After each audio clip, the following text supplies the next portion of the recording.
નમસ્કાર દર્શક મિત્રો, જય શ્રી કૃષ્ણ, હર હર મહાદેવ। આજે આપણે કઈ કઈ જગ્યાએ અવશ્ય ન બોલવું જોઈએ એ માટેનો શ્લોક શ્રવણ કરીએ, પશ્ચાત એનો અર્થ સાંભળીશું। સ્નાતશ્ચ વરુણસ્તેજો જુહ્વતોગ્નિ શ્રિયમ હરે ભુંજાનસ્ય યમસ્ત્વાયુ તસ્માન્નવ્યા હરેત્રિષુ। અર્થાત સ્નાન કરતી સમયે જો વાતો કરવામાં આવે, બોલવામાં આવે તો ભગવાન વરુણ આપણામાં જેટલું પણ તેજ હોય છે તે તેજ હરી લે છે।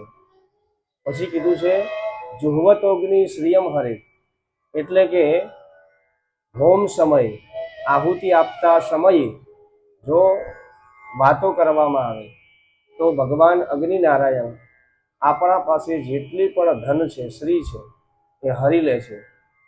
પછી કીધું છે ભુંજાનસ્ય યમસ્ત્વાયુ, ભોજન સમયે પણ અવશ્ય મૌન રહેવું જોઈએ।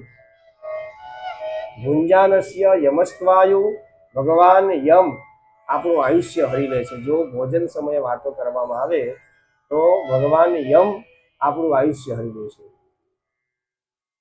તસ્માન્નવ્યા હરેત્રિષુ, એટલે કે જ્યારે પણ આ ત્રણ જગ્યાએ બેઠા હોઈએ તો તે સમયે વાર્તાલાપ એટલે કે બોલવું ન જોઈએ। જય શ્રી કૃષ્ણ, હર હર મહાદેવ।